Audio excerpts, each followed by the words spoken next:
തമിഴ്നാട് കായിക മന്ത്രിയും മുഖ്യമന്ത്രി എം.കെ. സ്റ്റാലിന്റെ മകനുമായ ഉദയനിധി സ്റ്റാലിനെ ഉപമുഖ്യമന്ത്രിയാക്കാനുള്ള തീരുമാനം DMK ഉടൻ പ്രഖ്യാപിക്കുമെന്ന വാർത്തകൾ വന്നുകഴിഞ്ഞു. ഉദയനിധിയുടെ സ്ഥാനക്കയറ്റം സംബന്ധിച്ച പ്രഖ്യാപനം ഉടൻ ഉണ്ടാകുമെന്ന് പ്രതീക്ഷിക്കുന്നതായി പാർട്ടി വൃത്തങ്ങളെ ഉദ്ധരിച്ചുകൊണ്ട് ദേശീയ മാധ്യമങ്ങൾ വരെ റിപ്പോർട്ട് ചെയ്തു. US സന്ദർശനം ആരംഭിക്കുന്നതിന് മുൻപ് ഉദയനിധിയെ ഉപമുഖ്യമന്ത്രിയാക്കിയേക്കും എന്ന് സ്റ്റാലിൻ നേരത്തെ സൂചന നൽകിയിരുന്നു. ഈ വർഷം ഓഗസ്റ്റിൽ തമിഴ്നാട് മന്ത്രി രാജ കണ്ണപ്പനും ഉദയനിധി സ്റ്റാലിനെ സംസ്ഥാനത്തിന്റെ ഉപമുഖ്യമന്ത്രിയാക്കും എന്ന് പറഞ്ഞിരുന്നതാണ്. നിലവിൽ കായിക യുവജനക്ഷേമ മന്ത്രി എന്നതിനു പുറമെ പ്രത്യേക പരിപാടി നടപ്പാക്കുന്നതിന്റെ പ്രധാന വകുപ്പും ഉദയനിധിയാണ് കൈകാര്യം ചെയ്യുന്നത്. ചെന്നൈ മെട്രോ റെയിൽ ഫേസ് 2 പോലുള്ള പ്രധാന പദ്ധതികളുടെ നടത്തിപ്പ് അദ്ദേഹം പരിശോധിക്കുകയും അവലോകനം ചെയ്യുകയും ചെയ്തിരുന്നു. ഉദയനിധിയെ ഉപമുഖ്യമന്ത്രിയാക്കാനുള്ള ഒരുക്കങ്ങൾ നടന്നുവരികയാണെന്ന് അടുത്തിടെ നടന്ന പാർലമെന്റ് തിരഞ്ഞെടുപ്പിൽ ദ്രാവിഡ മുന്നേറ്റ കഴകം തൂത്തുവാരിയത് ഉദയനിധിയും അദ്ദേഹത്തിന്റെ പ്രചാരണവുമാണ്. ഉദയനിധിയുടെ ഉയർച്ച 2026 തമിഴ്നാട് തിരഞ്ഞെടുപ്പിൽ പാർട്ടിയെ വിജയിപ്പിക്കും എന്നാണ് പാർട്ടി വൃത്തങ്ങൾ പറയുന്നത്. നിലവിലെ സാഹചര്യത്തിൽ ഉദയനിധിയെ ഉപമുഖ്യമന്ത്രിയാക്കുന്നത് വലിയ വിവാദം ഉണ്ടാക്കില്ല എന്ന വിലയിരുത്തലാണ് സ്റ്റാലിൻ നടത്തുന്നത്. കരുണാനിധി കുടുംബത്തിൽ നിന്നും പാർട്ടിയിൽ നിന്നും ഉദയനിധിയെ ഉപമുഖ്യമന്ത്രി സ്ഥാനത്തേക്ക് പരിഗണിക്കുന്നതിൽ അനുവാദം ലഭിച്ചിട്ടുണ്ട്. നിലവിലെ സാഹചര്യത്തിൽ അണ്ണാ DMK ആഭ്യന്തര പ്രശ്നങ്ങളിൽ ഉലയുകയാണ്. നിയമസഭയിലെ പ്രതിപക്ഷ പാർട്ടിയാണെങ്കിലും ഗതകാല ശക്തിയുടെ നിഴൽ മാത്രമാണ് പാർട്ടി. സംസ്ഥാനത്ത് സ്വാധീനമുറപ്പിക്കാൻ ശ്രമിച്ച BJPയുടെ പ്രസിഡന്റ് അണ്ണാമലൈ ഫെലോഷിപ്പ് ആവശ്യങ്ങൾക്കായി UK-യിലാണിപ്പോൾ. ഈ സാഹചര്യത്തിൽ കാര്യമായ പ്രതിഷേധങ്ങളും വിവാദങ്ങളും ഇല്ലാതെ തന്നെ ഉദയനിധി ഉപമുഖ്യമന്ത്രിയാക്കാം എന്നാണ് പാർട്ടി നേതൃത്വത്തിന്റെ കണക്കുകൂട്ടൽ. ഉദയനിധിക്ക് നിർണായക പദവി നൽകുന്നതോടെ DMKയെ ഭാവിയിൽ ആര് നയിക്കും എന്ന വ്യക്തമായ സന്ദേശം കൂടിയാണ് സ്റ്റാലിൻ നൽകുന്നത്. നടൻ വിജയ് സിനിമ ഉപേക്ഷിച്ച് രാഷ്ട്രീയത്തിലേക്ക് വരുന്നതുകൂടി കണക്കുകൂട്ടിക്കൊണ്ടാണ് സ്റ്റാലിന്റെ നീക്കമെന്നത് വ്യക്തമാണ്. 2026 നിയമസഭാ തിരഞ്ഞെടുപ്പാണ് തന്റെ ലക്ഷ്യമെന്ന് വിജയ് ഇതിനോടകം തന്നെ വ്യക്തമാക്കിയിട്ടുണ്ട്.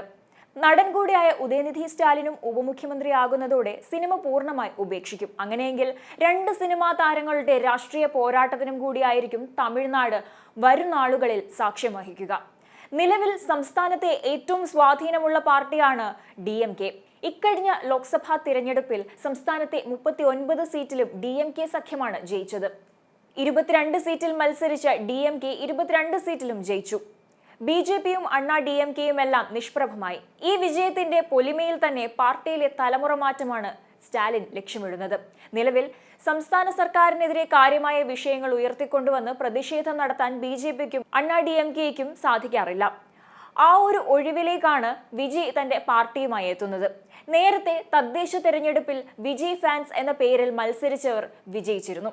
രജനീകാന്തും കമൽഹാസനും രാഷ്ട്രീയ പാർട്ടി പ്രഖ്യാപിച്ചപ്പോഴുണ്ടായതിനേക്കാൾ വലിയ പിന്തുണയും വിജയ്ക്ക് ലഭിക്കുന്നുണ്ട്.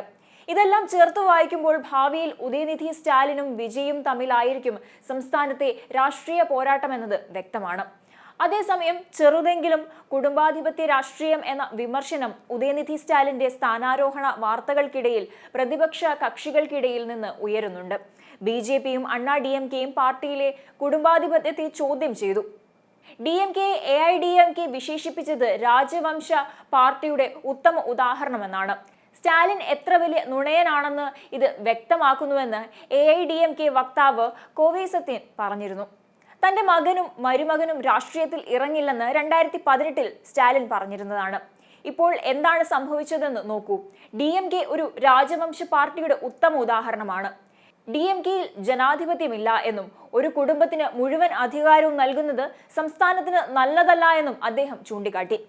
ഉപമുഖ്യമന്ത്രിയാകാനുള്ള പക്വതയും ശേഷിയും അദ്ദേഹത്തിനില്ലെന്ന് BJP വക്താവ് നാരായൺ തിരുപ്പതി പറഞ്ഞിരുന്നു. DMKയിൽ നിന്ന് ഇതിൽ കൂടുതൽ പ്രതീക്ഷിക്കാനാവില്ല. സനാതനധർമ്മം ഉന്മൂലനം ചെയ്യണമെന്ന് പറഞ്ഞ് അദ്ദേഹം ഹിന്ദു മതത്തെ ദുരുപയോഗം ചെയ്യുന്നയാളാണെന്നും തിരുപ്പതി ആരോപിച്ചിരുന്നു. സനാതനധർമ്മത്തെക്കുറിച്ചുള്ള ഉദയനിധിയുടെ പരാമർശം വിവാദങ്ങൾക്ക് കാരണമായിരുന്നു.